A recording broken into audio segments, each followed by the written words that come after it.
রাধে রাধে। আজ 23শে মে 2025 শুক্রবার। আজ অপরা একাদশী ব্রত। এই অপরা একাদশী ব্রত পালনকারী ব্যক্তি এই পৃথিবীতে প্রসিদ্ধ লাভ করেন।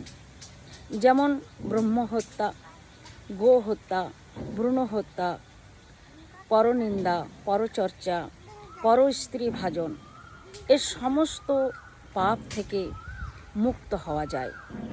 এই অপরা একাদশী ব্রত পালন করলে এই সমস্ত পাপ নষ্ট হয়ে যায়। আর এই একাদশী পালন করতে হবে ফলমূল খেয়ে। পঞ্চশস্য ব্রজন, পঞ্চশস্য গ্রহণ করা চলবে না। আর এই ব্রতের পালন হচ্ছে ভোর 4:51 থেকে সকাল 9:19 পর্যন্ত। রাধে রাধে।